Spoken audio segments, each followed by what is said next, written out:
Behind the church doors, a story by Monena. Not every demon hides in the shadows. Some wear a preacher's robe and smile from the pulpit. The church at Willow Lane was small, old, and alive with secrets. Its stained glass windows caught the sunlight during the day, but at night, the colours bled into the shadows, twisting the faces of saints into grotesque sneers. It was here that Pastor Steve Wilberforce built his empire of faith and his kingdom of lies. To his congregation, Steve was a man of God, pure, humble, blessed. His wife, Sonia, embodied grace itself, kind to the sick, patient with the young, forgiving of sinners. Together they were seen as a divine couple. But no one knew what truly festered behind the church doors. Elizabeth arrived one rainy Sunday, her umbrella dripping, her smile too perfect. Steve spotted her instantly. Something ancient and wicked stirred within him, a hunger he hadn't felt in years. Their first conversation was innocent, their second, less so. By the third, they spoke in riddles and glances, making silent promises in the dim back halls of the church. At night, Steve dreamed of her. And at night, Sonia wept alone in their cold bed. The dreams turned to visions, a voice whispering in Steve's ear from the darkened corners of his office. She is yours. Remove the obstacle. He stopped praying for deliverance.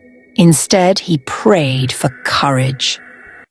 It was after a Wednesday night service, when the air was thick with incense and unseen things slithered just beyond the candlelight, that Steve made his move. Sonia's body was found the next morning at the base of the old church stairs, her neck twisted at an unnatural angle. They said she tripped. That old staircase had claimed many ankles before, but the bruises on her wrists told a different story. The funeral was a spectacle. Steve cried so hard he collapsed at the altar. Congregants clutched their chests, moved by his display of grief. Only the old janitor, Brother Isaac, noticed how quickly Steve's tears dried when Elizabeth placed a hand on his back. Weeks later, Steve proposed to Elizabeth.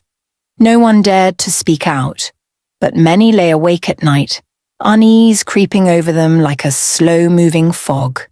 The wedding was held in the church. As Steve said his vows, the candles flickered violently. A cold wind howled through the sanctuary, rattling the pews. Some swore they saw a shadow, tall and broken, standing at the altar beside him, weeping blood. Others heard faint whispers under the organ's hymn. Sonia's voice cursing them all. The nightmares began immediately after. Congregants dreamed of Sonia standing over their beds, her face twisted, her hands clawing at the air. Steve dreamed of her too, but his dreams were worse. She called him down into the earth, her voice sweet and rotted. Within weeks, strange things happened. Bibles were found soaked in black water. Statues bled from their eyes.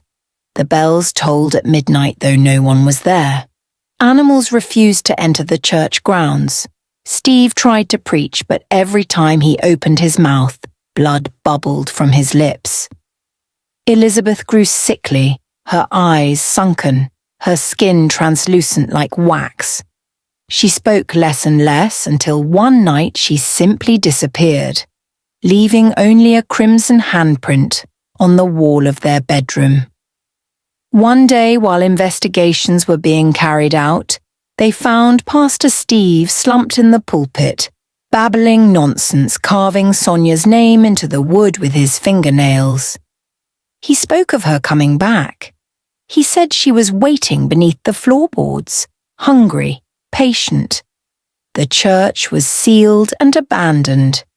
Even today, the townsfolk cross to the other side of the street when they pass it.